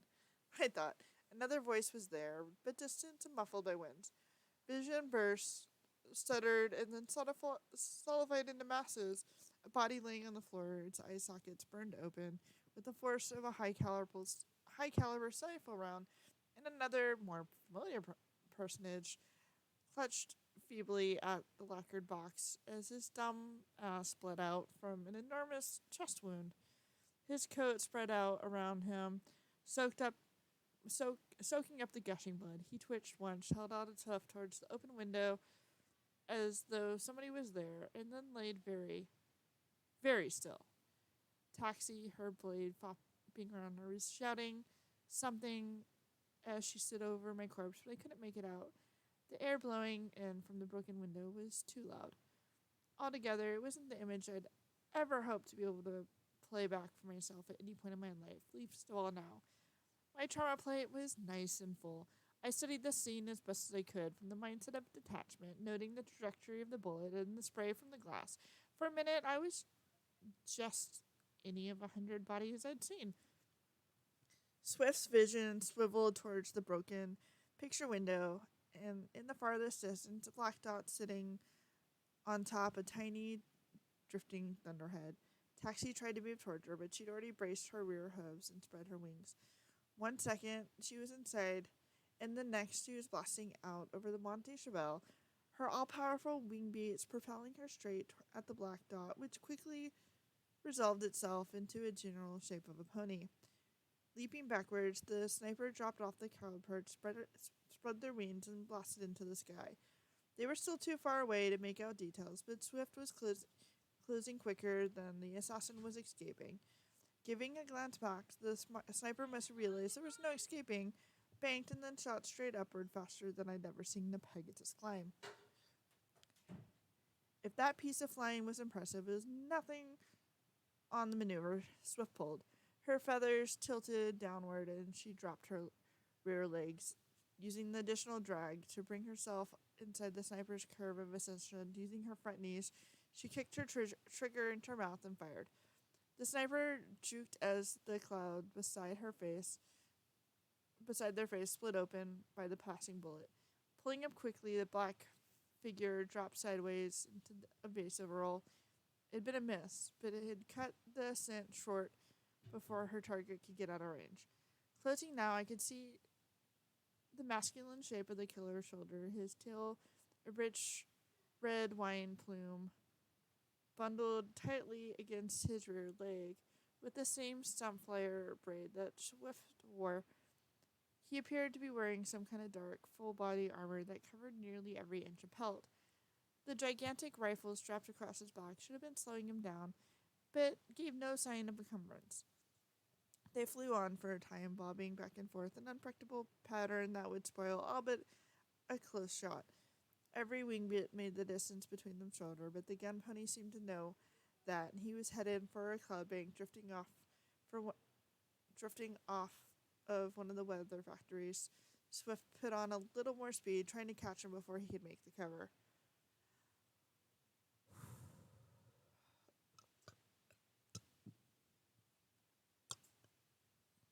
Swooping underneath, the sniper dove out of sight behind the strip of cloud, and I expected her to follow, but my partner had something else in mind. She dove sideways, gathering velocity.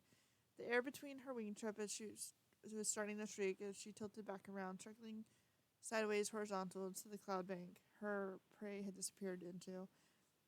Letting herself catch a thermal, she rose fast and popped over the top of the cloud. Down below, the gun pony had his rifle out and laid prone, with the point along the line she'd have taken if she'd followed him. He'd gotten in position faster than I thought was possible, and it was a nasty ambush.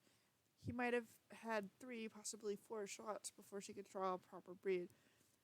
Thankfully, Swift apparently knew this tactic well enough to take advantage of it. Dropping silently as possible, she slowed, landed on the pallid surface of the ground behind the armed gunner up close. He was a thin stallion, his back and neck lined with ropes made of a sort of speedy muscle Pegasus are best known for. His face was covered with some kind of tinted gas mask. Swift trotted towards him, lighting up massive iron sights on the back of his head. Put a gun down. You're under arrest, she stammered, her teeth chattering around her bit. My heart swelled with a bit of pride.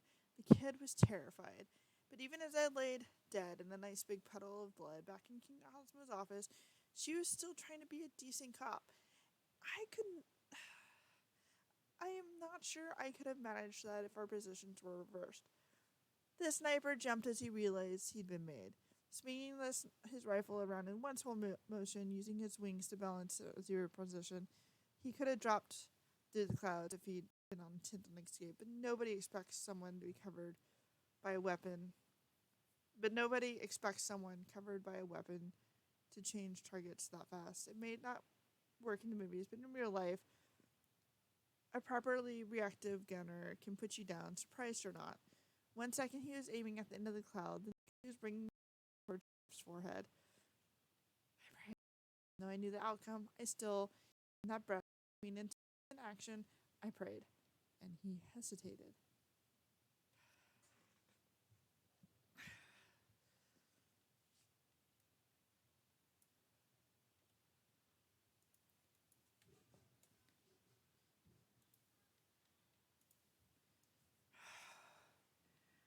Maybe the princesses heard my prayers. Maybe it was a stray gasp. Maybe it was a shock that he was being covered by a foul-sized cop. Whatever it was, the huge gun's mouth wavered in the air, stopping just above my partner's frightened face. There was no missing at that range. Massimo kicked, and the report swept away the racing wind. I imagined briefly that I could see the passage of the shot as it moved between time and life, death. Unlike the sniper with the rounds, there was no neat hole. Her bullet shattered the faceplate of the sniper's gas mask. The huge bullet entered his brain and shattered it on the way through. The back of his head burst wide open, throwing a rain of skull and lympha out all over the city. He stood there for another second ago while his body realized what his brain already knew. Then the rifle fell, dropping through the cloud and rolling over end over end until it disappeared into the streets. Pegasus' magic kept him from following the weapon as he crumpled onto the crowd's surface like a dropped doll with its strings cut. Swift darted towards him, whether to check if he was still alive or maybe make sure the first bullet had done the job. Stopped just short of his armored hooves.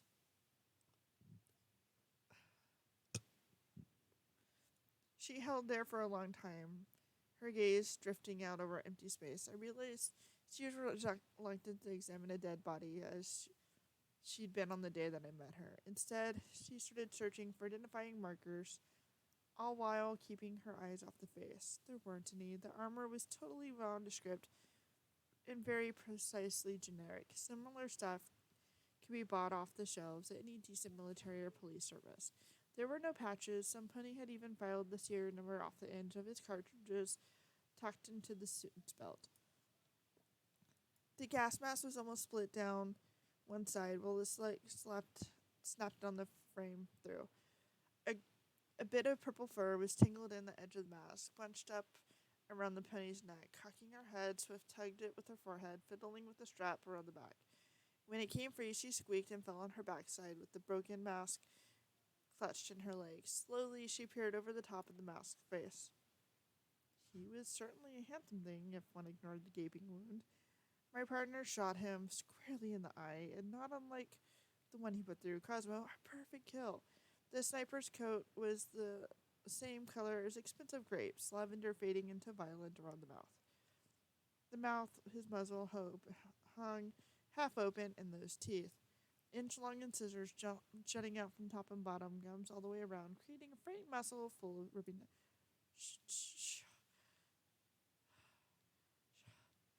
Swift whispered. Her lips were forming a word I couldn't quite pick up over the strong wind. Something in the stream of sensory input felt like she'd shifted slightly out of focus, and I realized I lost audio completely. Followed quickly by a full-body numbness sensation, dropped out. Swift reached up, touched her mane, fighting the ladybug standing at the edge of her fur to try to get a look at what was going on.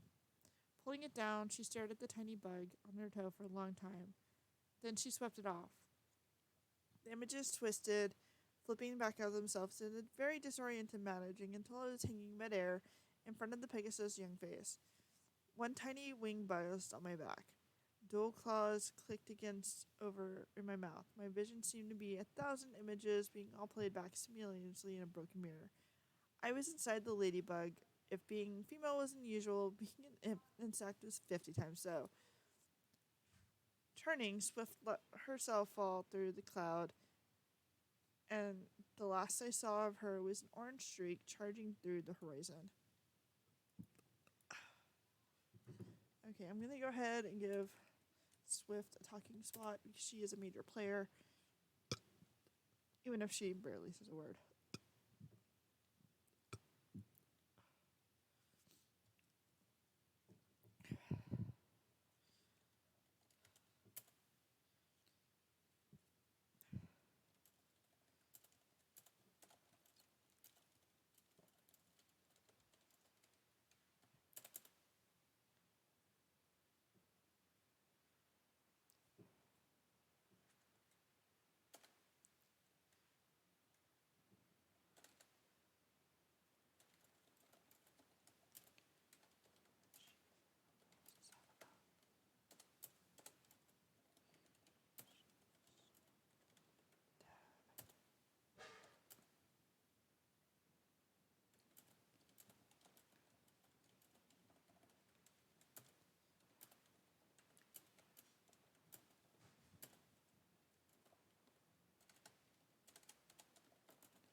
Actually,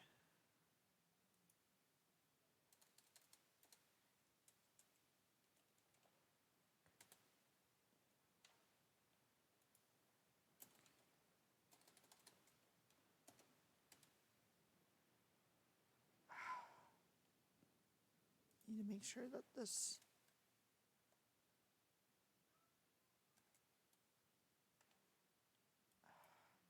I know I have them. This is bothering me. I put them as one word. All right. Yeah.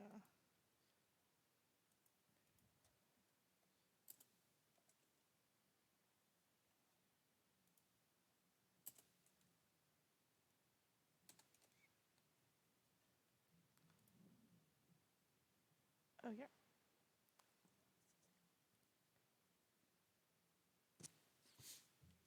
Okay.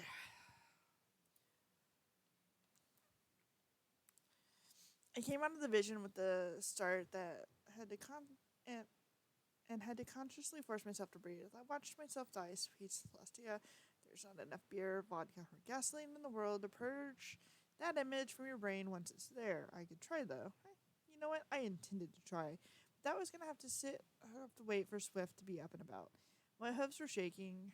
I stared at them, willing them to stop. I knew knew why they were shaking, but I didn't have time for a breakdown. My partner needed me. The truth is I don't see death very often in my job. Sure, I see the dead all the time, but nobody calls us an escalade detective for a death that's about to happen. Years full of corpses filed away in stacks of paperwork and buried under the job required appointments with forced psychologists, and one would think that death might no longer be quite so horrible. Man, I wish that was true. Sadly, it seems that no amount of determination or will was going to stop my legs from quivering. Hoisting myself up by using the wall for balance, I lifted my head to find Taxi up on our hind legs behind the station, a couple of glow sticks woven into her mane, waving her hooves at a huge crowd dancing inside. My muscles felt stiffer than they should have been if I'd only been sitting at the length of that memory. I glanced at the digital clock on the wall, and it said at least an hour had passed. Queenie flew in circles beside my driver, bobbing along to something deep and primal that played through the club speakers. Reaching out, I touched Trixie's shoulder and she jerked, pulling Gyro's headphone down over her neck. Oh, you're awake. I was wondering how long you were going to be down. Yeah, I'm wondering why I was. Hey, Queenie, how come that one took so long?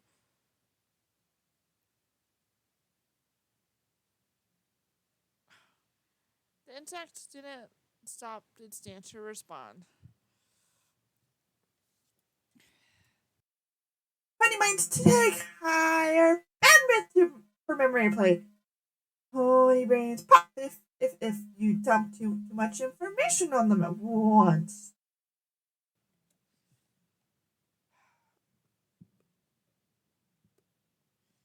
Well, then I'm glad you were patient about it. Is the coffee wearing off? Taxi noted. Oh yeah, Queenie hasn't tried to eat any of the electrical cables for at least 10 minutes. Grabbing a fresh record, she set it on the turntable and dropped the needle to it, then stepped out from behind the window. Did you get what you were looking for? Swift changed down the sniper. He's dead. Oh, come on. Don't leave me hanging. What happened? He was in Pegasus combat armor, no markings. He was special operations of some kind, maybe. She caught him. He drew on her. She blew his head over a thundercloud.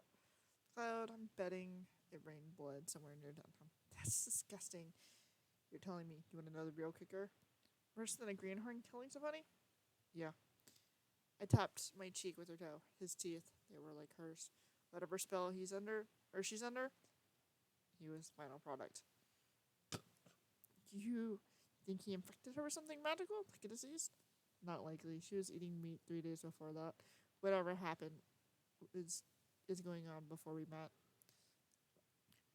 Are we going investigate? Eventually, yes. Right now, I'm worried about getting her up and figuring out how to convince her I'm not a hallucination.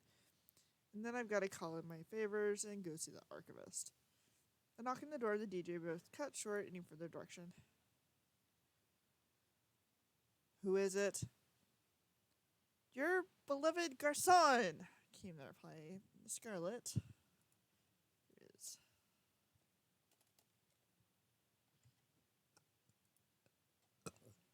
A basket of piping hot bagels dangling from his mouth, and a carton of cream cheese balancing on his nose. An extension cord around his neck trotted into the tiny room. Setting his burden down, he plugged the cord into the wall, then offered me the end as he peered over his shoulder at where Gyrotechnic was leaning stiffly against the wall. The disc jockey was blinking SOS fiercely in Horse code. Oh, that's cute.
Oh, yeah.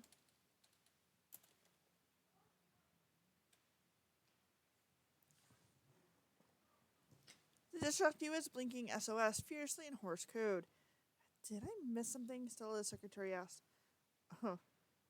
Oh, only a violent recounting of dimensional horror, and let's leave it at that.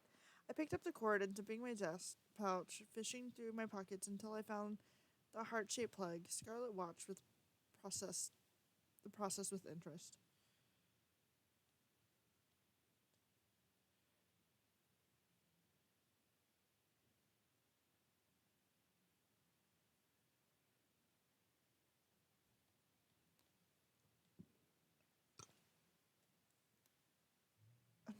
Sweet.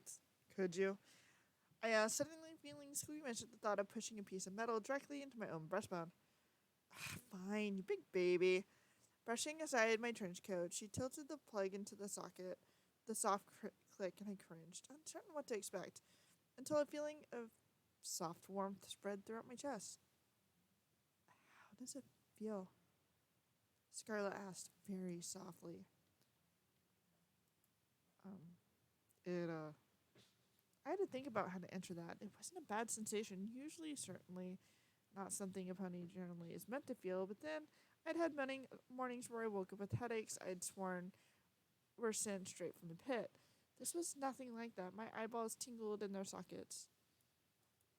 A bit like being a heartwarming Eve's light. How long do I have to sit here? The Don said you probably were going to have to charge for about 15 minutes. Taxi put in. I just spoke to Miss Afterglow, and she said they've done as much as they can for Swift. Scarlet added. How is she? Not, His expression was sad, and he rubbed his toe at the carpet. Not great. Her mouth's sort of knocking out all her teeth and giving her dentures. The doctor can't do anything about that. She'll be ready to wake up soon, though. All right, thanks, Scarlet. Plucking one of the bagels out of the basket, I popped it in my mouth. Time enough for lunch.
Okay, where did my mouse go this time? Okay, it's over there. No, it's no wait. Put it back over here. There it is. Okay.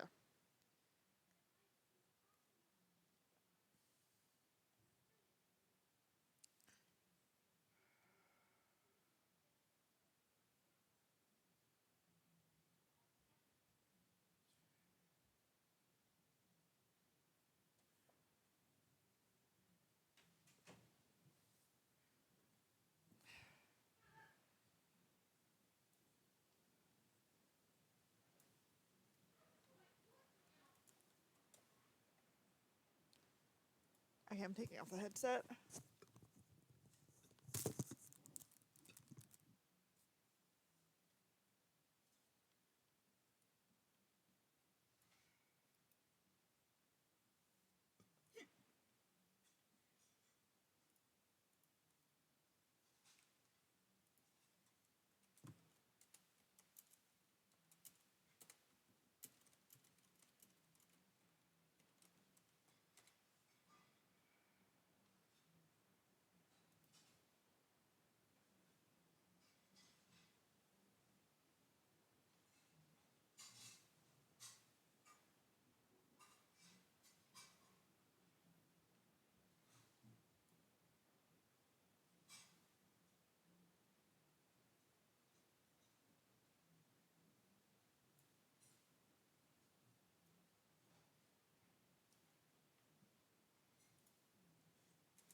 instantly hack.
Mhm.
Okay.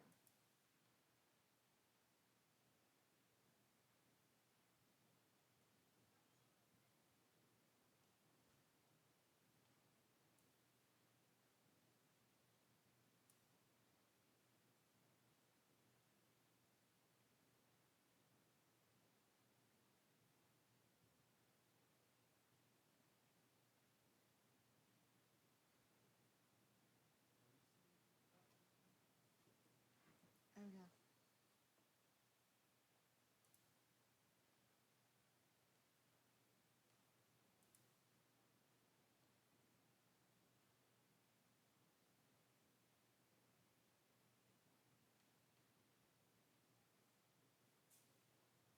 I was just wondering.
flight's gonna be ready soon, so I'm actually gonna take a break. But first, let's go ahead and go about prepping the next chapter.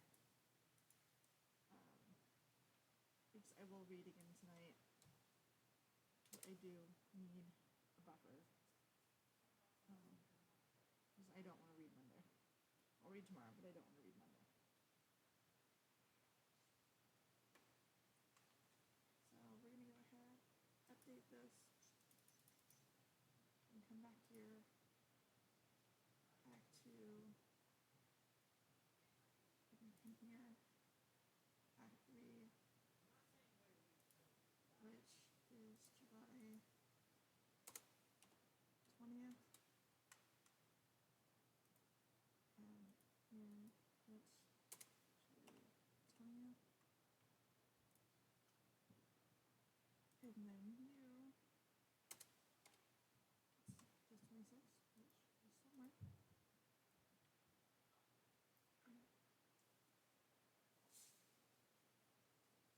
Alright. So I'll be back 1 or 2 hours reading Act 2, Chapter 4. Tell me exactly how could things be worse. Boy, if that isn't the stupidest way to say things. In fact, don't they mention that in a previous chapter, how you probably shouldn't say something like that? Anyways, thanks for watching. I'll go upload this and the last chapter, and then take a quick break. See you in an hour or so.